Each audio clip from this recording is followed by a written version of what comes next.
Seja bem-vindo a mais essa aula. E nesse vídeo a gente vai dar aí uma navegada no catálogo da válvula de alívio, a válvula de alívio de pressão da Rexroth. Uma observação importante a fazer é que, eu não sei se já foi percebido ou não pelo estudante, mas os desenhos que a gente apresenta no quadro são desenhos esquemáticos onde é apresentado o conceito de funcionamento do dispositivo, né?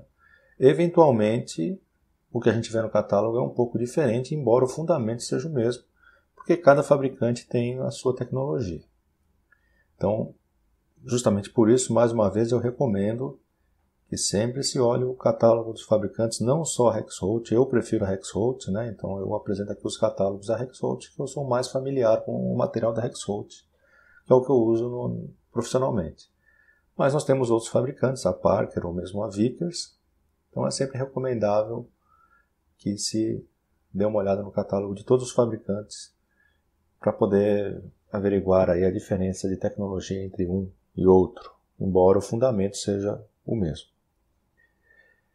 Então, a válvula que a gente vai ver nessa aula, ela pode ser encontrada lá na página da Rexroth sobre esse número aqui, que é o número do datasheet. Ela é uma válvula de alívio pilotada. Nós temos o tipo DB e o tipo DBW. O tipo DB, como nós vamos ver a seguir, é esse tipo aqui, onde eu tenho a válvula de alívio por si só. Eu não tenho uma válvula solenoide acoplada à válvula de alívio. A DBW vai ser a válvula que, além da válvula de alívio, eu vou ter um solenoide acoplado à válvula. Esse solenoide, como veremos adiante, ele faz o descarregamento do sistema por meio do solenoide. Então, se eu quiser despressurizar o sistema, eu aciono esse solenoide e o sistema é aberto, né? Eu diminuo a pressão do sistema através da válvula direcional. Temos tamanhos de 10 a 32, máxima pressão de operação de 350 bar e máxima vazão de 650 litros por minuto. Aqui tem algumas características que nós vamos ver em detalhes, né? E está aqui o código de pedido, como é gerado o código de pedido, a exemplo do que nós fizemos para as outras válvulas, né? Então, DB ou DBW, o tipo da válvula, válvula de alívio, DB. Se eu quiser sem a válvula direcional, aqui na casinha número 2 eu não ponho nada. Se eu quiser com a válvula direcional, basta acrescentar o W e eu vou ter o DBW. Aqui ele dá a opção, né, da válvula vir como um conjunto completo, ou sem o inserto do carretel principal, né? O que a gente vai fazer aqui sempre, né, o que é o mais usual, é pedir o conjunto completo. Então você não põe nenhum código na posição 3. Tipo, o tamanho da válvula, então tamanho 10, 16, 25 e 32. Vamos ver no futuro o que são essas subplacas, ainda não vimos, vamos ver no futuro o que são essas subplacas. Então não se incomode com isso aqui por enquanto. Aqui a gente tem o símbolo da válvula direcional, né? Então na posição 5 lá do código eu vou escolher se eu quero a válvula normalmente fechada ou normalmente aberta. Então eu tenho o A ou o B para cada tipo de válvula direcional. Então perceba que a válvula aberta significa comunicar o P com o B. Veremos isso aí no corte mais adiante. E aqui, como está comunicando o P com A, ela está fechada, o A vai estar bloqueado. Então, normalmente fechado, P com A, normalmente aberto, P com B. Tipo de conexão, subplaca ou válvula cartucho, vamos ver isso mais para frente, as subplacas e as válvulas cartucho. Conexão com rosca. Aqui o tipo de ajuste de pressão, se você quer aquele botãozinho giratório, ou se é uma buchinha com sextavado e vem com uma capinha de proteção, né? O giratório ele pode ser com uma escala, né? Ele pode ter lá uma escala de pressão nele e ele pode ser travável, pode ter uma chavinha lá. Ou pode ser então sem escala também. Aqui só a dimensão do carretel, pode ser de 24 ou de 28. Então 24 para todos os tamanhos e o 28 milímetros apenas para o tamanho 32. Esse 5x ele não se altera. Faixa de pressão 50, 100, 200, 315 e 350. De acordo lá com a pressão que você tem no seu projeto, você vai escolher aqui a faixa de pressão para colocar no seu código da válvula. Piloto e retorno interno. Piloto externo e retorno interno, aí eu coloco a letra X. Piloto interno e retorno externo, eu coloco a letra Y.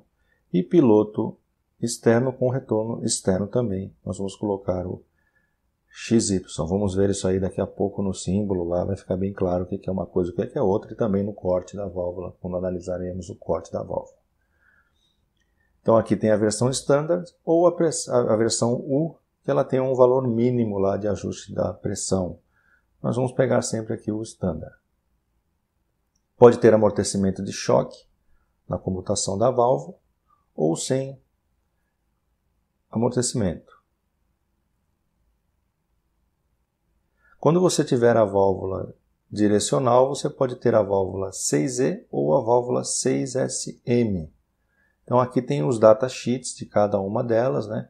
Fica aí de lição de casa, pegar esse número do datasheet, entrar lá na página da Rexroth, pegar esse número do datasheet e dar uma olhadinha nele também. Vale bem a pena, né?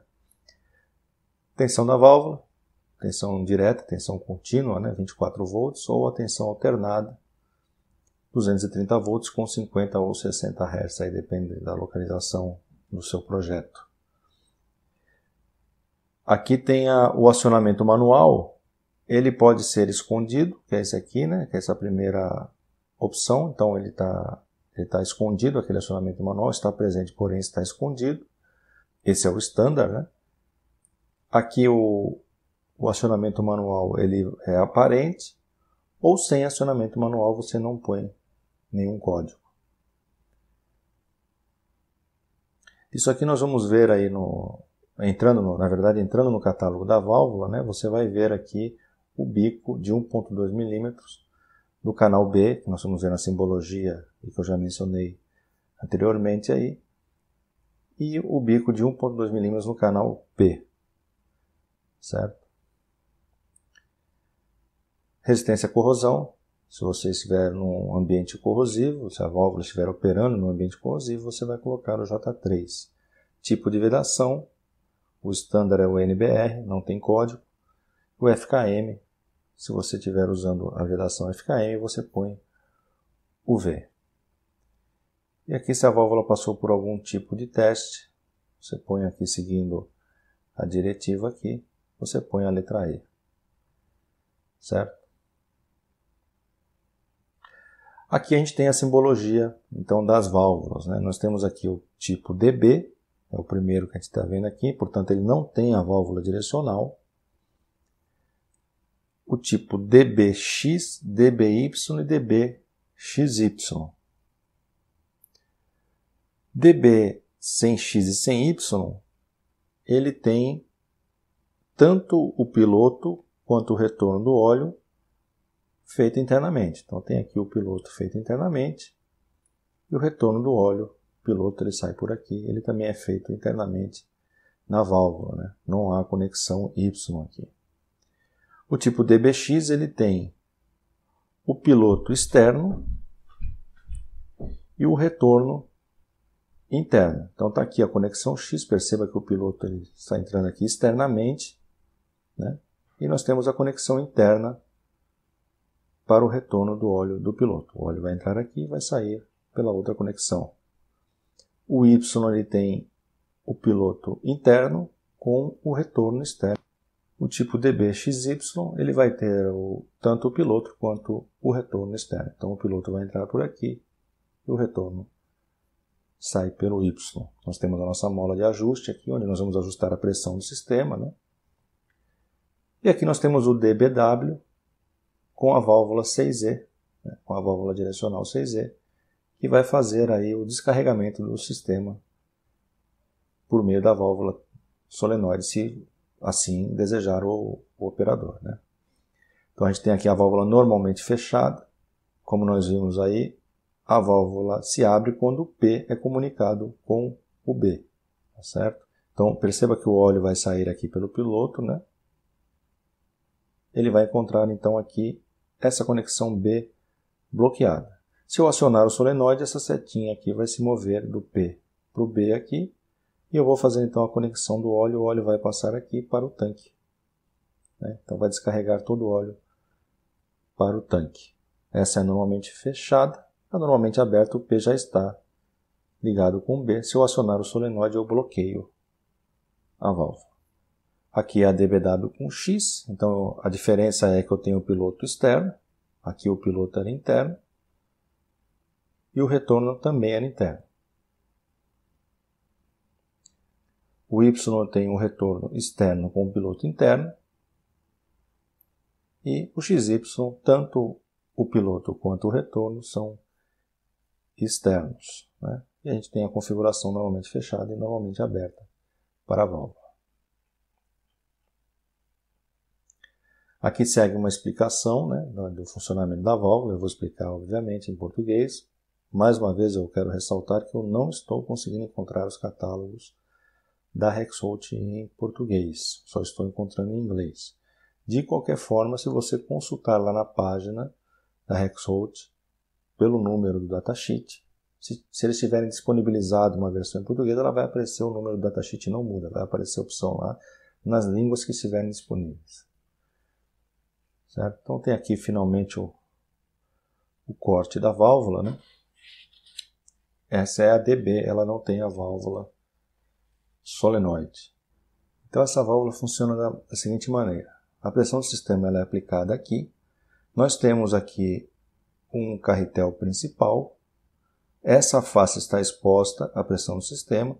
E do outro lado nós temos uma mola pressionando aqui esse carretel para baixo.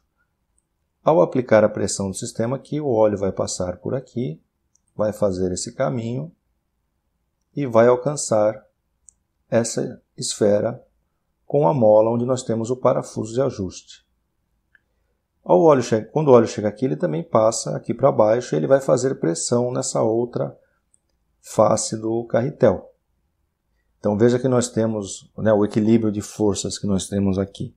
Nós temos uma força oriunda da pressão do sistema aqui, que está brigando com a pressão da mola, mais a pressão, que também é a pressão do sistema, mas que está aplicada numa área menor aqui. E esse carretel fica parado e essa conexão com o tanque está fechada nesse momento aí. Conforme a pressão vai aumentando, né, essa pressão vai ser comunicada da mesma maneira aqui. Ela vai empurrar essa esferinha aqui, começa a empurrar a esfera e, portanto, comprimir essa mola até que o óleo consiga passar por essa conexão e ir para o tanque. No momento em que isso acontece, no momento em que nós temos a abertura dessa passagem aqui, o que vai acontecer com a pressão que eu tinha desse lado aqui? Ela vai ser aliviada também. Então eu vou ter um desbalanceamento das forças, né? E essa mola vai ser comprimida, já que a pressão aqui deixou de existir a pressão desse lado, e essa pressão aqui vai vencer a mola e vai abrir essa passagem aqui para o tanque.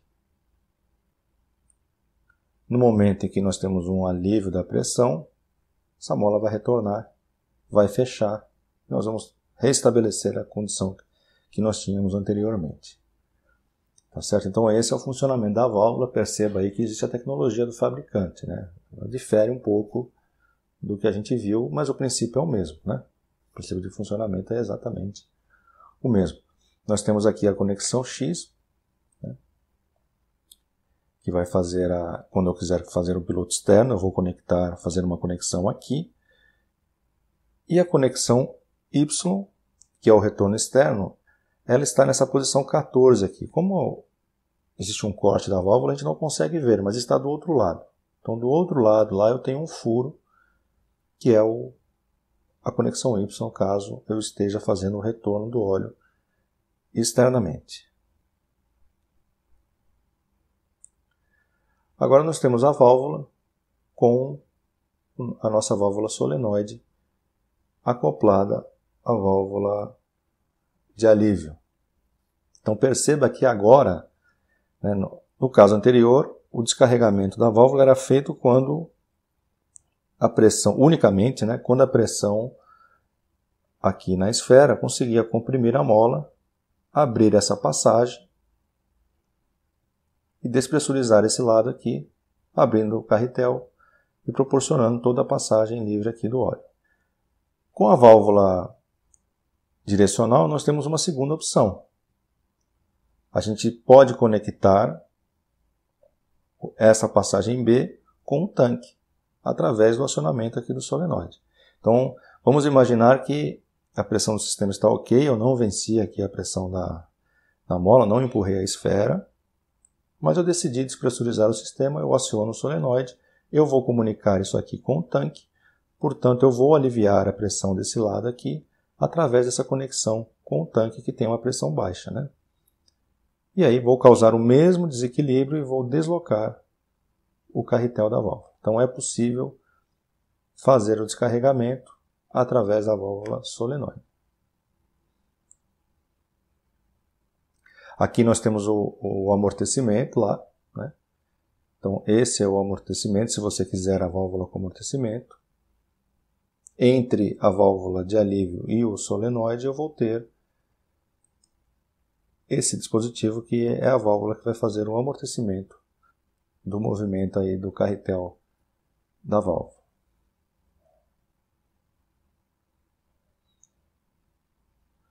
Aqui são mais alguns dados técnicos. Depende aqui do tipo de fluido, né? Qual é a vedação mais apropriada, né? Vamos lembrar que a gente já viu aqui, né? Aqui está dizendo quais são os datasheets, né? A propósito aqui. Então, se você quiser saber aqui características do óleo mineral, você procura esse datasheet, né? Do óleo biodegradável, você procura esse outro aqui, assim por diante. Resistente à chama, né?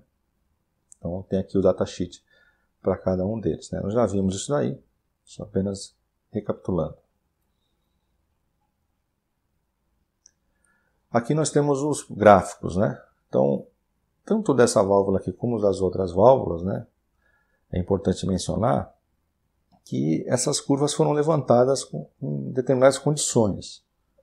Então, essa curva foi levantada com óleo HLP 46, com 40 graus Celsius, mais ou menos 5 graus Celsius. Né? Se você tiver uma condição diferente, se você tiver um óleo 68 aqui, por exemplo, essa curva não vale. Então você vai ter que consultar o fabricante. Isso vale para essa curva que nós estamos vendo agora e para todas as curvas que nós vimos anteriormente. Elas foram levantadas nessas condições aqui. Então essa curva aqui, ela mostra a relação aí da mínima pressão, de ajuste de pressão, né, e pressão de circulação, com a vazão em litros por minuto. Pressão em bar e a vazão em litros por minuto. Nós temos aqui os tamanhos das válvulas, né, e para cada tamanho nós temos uma curva, né, certo? Aqui, se for aquela versão U, né, que a gente não vai usar, nós vamos usar a versão standard. É a mesma coisa aí, né, o mesmo princípio. Aqui nós temos aquela curva que nós vimos na teoria lá, onde nós mostramos a margem de sobrepressão, nós vimos lá que a válvula ela abre proporcionalmente, né? Então essa é a curva do fabricante. Então nós temos aqui a curva número 1 para o tamanho 10 e 16, a curva número 2 para o tamanho 25 e a curva número 3 para o tamanho 32. Então perceba que, por exemplo, para essa condição aqui que começa com 350, eu vou ter aqui a margem de sobrepressão. Ela é uma margem pequena, né? Ela não é muito considerável porque essa válvula é uma válvula pilotada. Nós vimos lá que a válvula simples ela tem essa condição piorada, né? Aqui uma curva que relaciona a vazão do piloto em litros por minuto e a vazão da válvula principal também em litros por minuto. Uma curva para cada tamanho de válvula, com exceção da curva 1 que serve para 10 e para 16. Aqui a gente já entra em dimensões, né? Não tem mais nada muito importante, vale a pena dar uma olhada se quiser por curiosidade, né? mas o que tinha de importante aí nós já falamos, tá certo? Espero que tenha ficado claro então, e eu vejo você na próxima aula.